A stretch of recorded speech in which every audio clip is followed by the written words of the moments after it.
네, 안녕하세요. 오늘은 제12강 창세기 11장 2절에서 31절까지 말씀해서 보겠습니다. 주영강 TV 방송 시작합니다.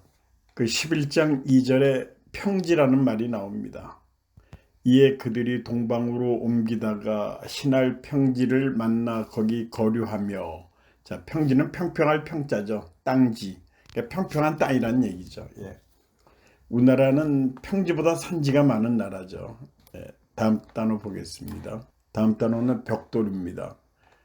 창세기 11장 3절 서로 말하되 자 벽돌을 만들어 견고히 굽자 하고 이에 벽돌로 돌을 대신하며 역청으로 진흙을 대신하고. 그래서 이제 벽돌, 여기 돌자를 한글로 썼는데 이 벽돌 할 때 우리 벽돌 아시죠? 건축 공사장에 쓰는 거. 이 돌은 한글입니다. 근데 벽돌의 벽자는 한문인데 우리가 얘기하는 그런 벽이 아니에요. 벽돌이라는 용도로 쓰이는 벽자는 벽돌 벽자가 이렇게 따로 있어요. 그러니까 이 글자를 써야 됩니다. 그러니까 벽돌 할 때 일반 벽이라고 쓰는 한자를 쓰면 맞지가 않아요. 그래서 이거는 엄밀히 말하면 한자와 한글이 결합된 그런 단어라고 볼 수가 있죠. 다음 단어 보겠습니다. 11장 3절에 서로 말하되 자 벽돌을 만들어 견고히 굽자 하고. 견고, 이 견자는 굳을 견자에 굳을 고자입니다. 견고하다는 건 아주 단단하다는 거죠. 이 튼튼하다는 거, 단단하다는 거, 이거로 말하면 이제 미국 기계가 굉장히 단단하죠. 미국 기계 아주 튼튼하게 만듭니다. 또 독일 기계도 그에 못지않게 아주 견고해요. 그리고 일본 기계는 경고성은 좀 떨어지고요. 그 기계를 오랫동안 다루던 분이 얘기하는데 일본 기계는 좀 아기자기한 멋이 있고요. 이 내구성은 좀 떨어진답니다. 하여튼 미국 기 독일 기계 이거 굉장히 견고한 걸로 이름돼 있습니다. 제가 80년대 미국을 처음 갔었을 때예요. 그때 저는 놀란 게 쓰레기통, 길가에 쓰레기통을 보고 놀랐어요. 뭐 보자고 면 쓰레기통이지만 야, 어떻게 쓰레기통을 저렇게 튼튼하게 만들 수 있나 하고 놀랐습니다. 아주 철판도 두꺼운 걸 썼고요. 하여튼 그게 지금도 인상적입니다. 하여튼 뭐든지 그렇게 견고하게 만들었어요. 미국에. 보면 우리나라도 요새 보면 이제 그런 면이 있습니다. 그로부터 이제 거의 한 40년 됐는데 우리나라 쓰레기통도 길가의 쓰레기통도 아주 견고하게 만들었습니다. 그러나 아직까지는 제가 본 미국의 쓰레기통보다는 못합니다. 그렇지만 많이 달라졌다 이런 걸 느끼고요. 쓰레기통이 저럴진데 그 나라 다른 시설물 말할 것도 없겠죠. 다음 단어는 대신입니다. 밑에 줄을 읽어드리겠습니다. 이에 벽돌로 돌을 대신하며 역청으로 진흙을 대신하고. 대신한 날의 대자는 대신할 때, 신자는 몸신한 신입니다. 그래서 이게 돌을 대신한다, 그러니까 돌을 대체해서 쓴다, 이제 그런 뜻이겠죠. 그래서 이제 이 대신한다 이런 경우가 있어요. 스포츠 할 때 이제 주전 선수가 있죠. 어쩌다가 이제 주전 선수가 아파서 후보 선수가 나가는 경우가 있습니다. 이때 후보 선수는 아주 최선을 다한다고 그래요. 왜냐하면 모처럼 만에 그런 기회가 왔잖아요. 그래서 어떤 경우에는 이때 후보 선수가 빛을 발해가지고 빛을 자기 이제 진가를 발휘해가지고 나중에 주전이 바뀌는 그런 경우가 있습니다. 그다음에 어느 방송국의 아나운서 얘기를 들었는데 휴가 때 되면 좀 불안한 게 있대요. 왜냐하면 이제 자기가 휴가를 가면 대신에 다른 사람이 하잖아요. 그럼 혹시 그 사람이 잘하면 자기 자리가 위태로워지니까. 실제로 이제 아나운서 하시던 분한테 얘기를 들었어요. 실제로 구봉서 씨 지금 돌아가셨는데 그분이 그랬대요. 그분이 이제 조연으로 있었을 때 이제 그 코미디언, 거기서 주전자 가지고 이제 물 나르고 그런 시절이 있었는데 그때 떻게 하면 기회가 왔었대요. 그래가지고 그때 최선을 다해서 큰 배우가 될 수 있었다. 그런 얘기를 했습니다. 하여튼 대신할 때 몸신자. 다음엔 탑입니다. 또 말하되 자 성읍과 탑을 건설하여 그 탑 꼭대기를 하늘에 닿게 하여 우리 이름을 내고 온 지면에 흩어짐을 면하자 하였더니. 이건 탑에 관한 얘기가 나오죠. 탑은 뭐 여기 영어로 써야 타워.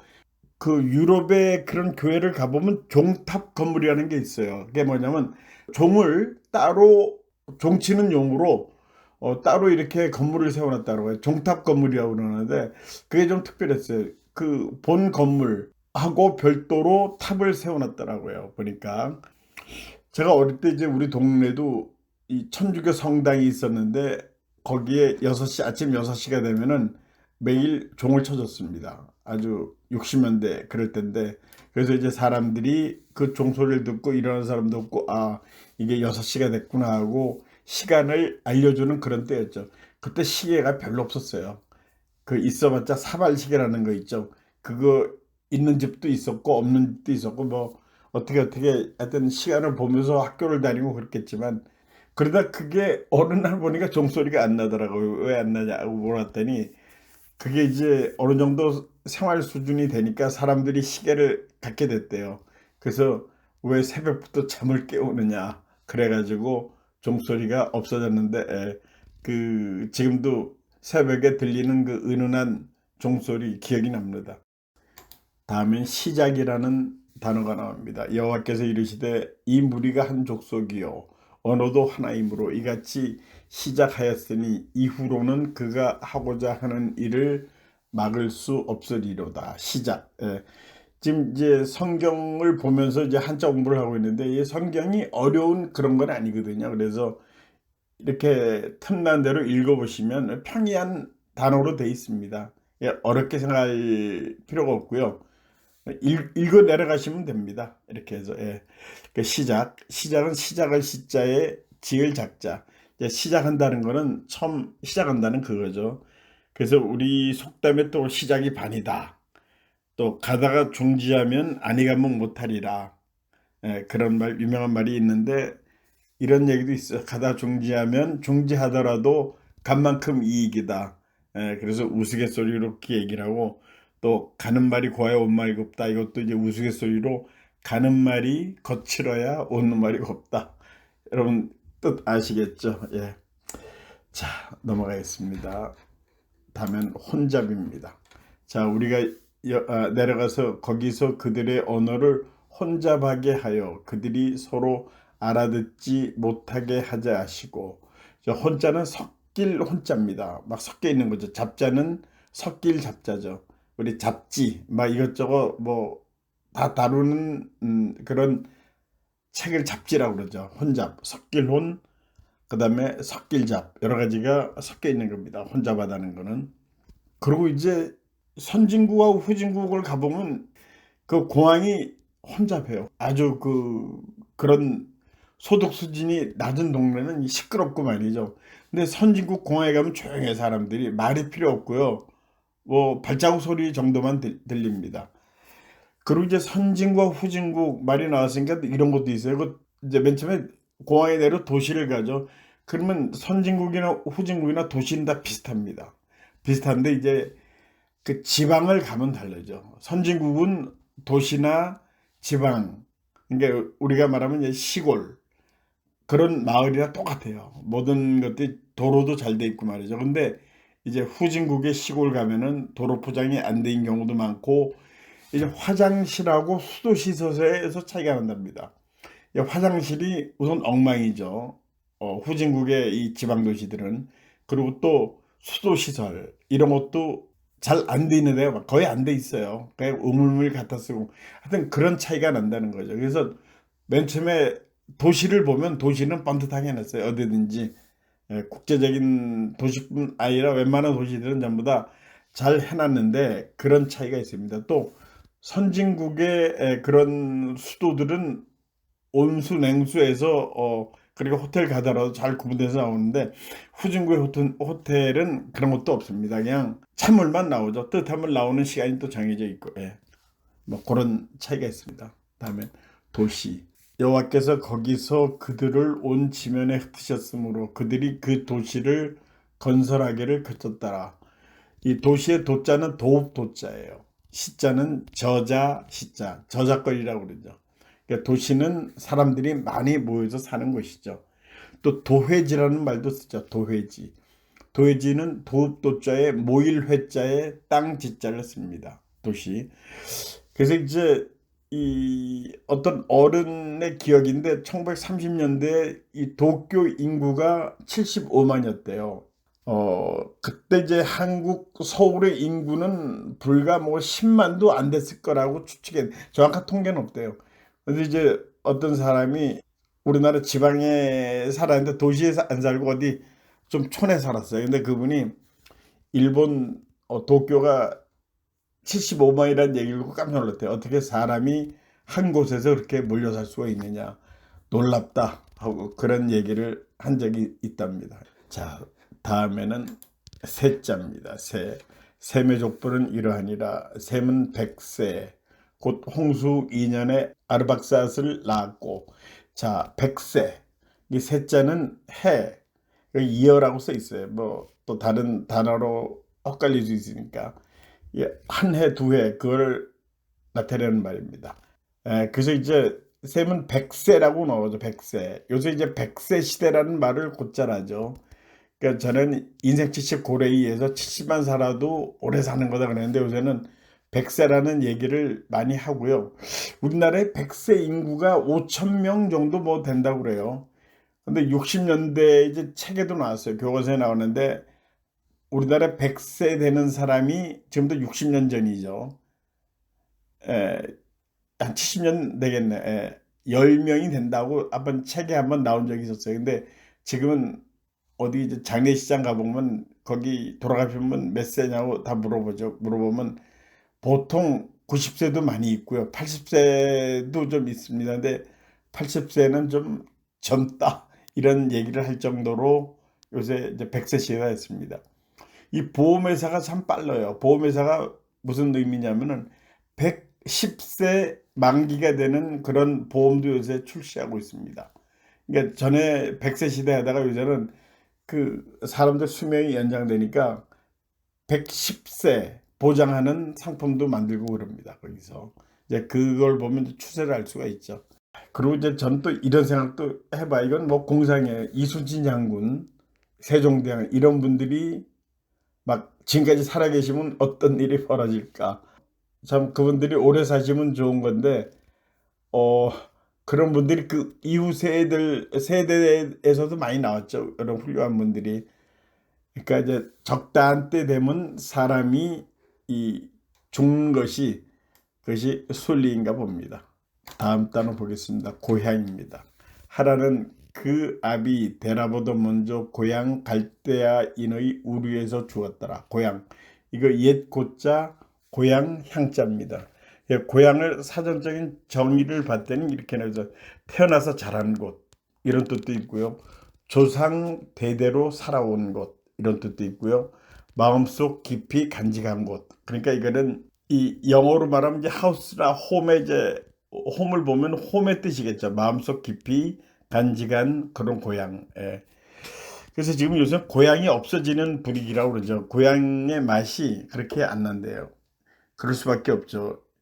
요새는 뭐 이 고향 가도 전에는 고향에서 뭐 학교까지 걸어 다녔다 전에도 한번 얘기를 했지만요. 요새는 다 차가 있고요. 다 편하게 다닙니다. 그리고 뭐 이 소도 별로 없어요. 경운기 가지고 뭐 일 보고 밭 갈고 논 갈고 할 때도 참 편리하게 나온 기계로 많이 한다고 그래요. 그래서 고향이 옛날 같지 않다 그런 얘기도 하고요. 어떤 사람이 이제 이건 좀 오래된 얘기인데 휴가 왔더니 고향이 없어졌대요. 그래서 나중에 물어 갔더니 그 재개발돼 가지고 부모님은 거기서 좀 떨어진 곳에서 살고 계시다. 그런 얘기를 한번 이제 들은 적이 있습니다. 네, 다음 단어 보겠습니다. 다음엔 거류. 데라가 그 아들 아브라함과 하란의 아들인 그의 손자 롯과 그의 며느리 아브라함의 아내 사레를 데리고 갈대아인의 우르를 떠나 가나안 땅으로 가고자 하더니 하란에 이르러 거기 거류하였으며 거류는 살아갈 거, 살 거, 류는 머무를 류자죠. 그래서 어디 살아서 머무른다는 건데 이게 거류라는 건 말이죠. 임시로 머물러 산다는 뜻이래요. 거류. 그러니까 자기가 거기 고정적으로 사는 거 아니라 임시로 거기에 자리를 잡고 사는 거고요. 다른 나라 영토에 머물러 산다. 이렇게 일시적으로 산다는 개념입니다. 고류는 우리나라 사람이 이 일제시대 때 만주에 가서 또 많이 살았죠. 그러니까 일제시대에 너무 먹을 게 없고 또 만주는 또 이렇게 농사지을 땅도 있다고 그래서 한때 이제 만주로 많이 갔어요. 그 러시아 연해주 이쪽으로 가서 그 사람들이 이제 카레이스키라고 그러죠. 이제 성공한 사람도 많이 있습니다. 거기서 살고 만주에서 산 사람들은 또 조선족이 됐죠. 그 자손들이 그 살고 있죠. 하여튼 거류. 그 다음에 제가 이제 군대 생활 다른 사람도 좀 오래 했습니다. 그렇게 했는데 그 군대 생활할 때 참 이상하게 느낀 게 거기 이제 간부 장교리 있었어요. 근데 사람들이 집이 어디야 이렇게 안 물어보고요. 숙소가 어디냐. 그러니까 이 군인들 이사를 많이 다니잖아요. 군인 자녀들 그래서 뭐 초등학교를 4군데 다녔다, 5군데 다녔다 많이 합니다. 이렇게 이사를 많이 다니니까 집이 어디냐 이렇게 안 물어보고요. 숙소가 어디냐 이렇게 물어봅니다. 또 잠깐만 이사 다닐 거니까 그렇게 그래서 그게 일반화돼 있어요. 예. 자, 요까지 했고 밑에는 법하고 주 이렇게 되는데 이건 성경에 나오는 건 아닌데요.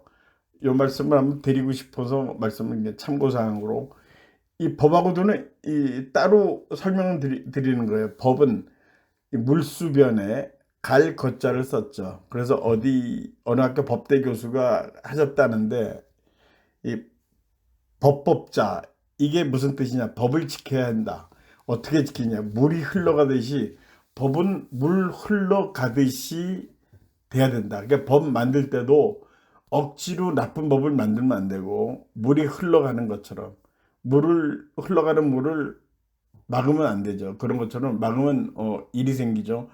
법은 바로 물이 흘러가는 것처럼 삼수변에 갈 것자를 썼습니다. 그래서 그렇게 해야 된다. 법을 만들고 또 법도 그렇게 지켜야 된다. 물 흐르듯이 우리가 지켜야 된다.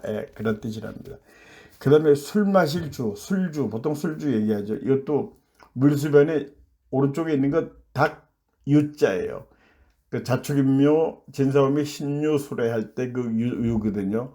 그래서 이 술 마시는 것도 닭이 물을 먹듯이 닭이 모이 먹고 물을 먹으면은 하늘 꼭 이렇게 바라보죠. 이게 물 넘어가라고 하는 식으로 술은 조금씩 그렇게 마셔야 되지 폭주를 하거나 그렇게 하면 안 된다고 이 글자가 얘기를 한다는 겁니다. 그래서 여기 이제 그때 참고사항으로 법하고 주 이렇게 해서 말씀드렸습니다.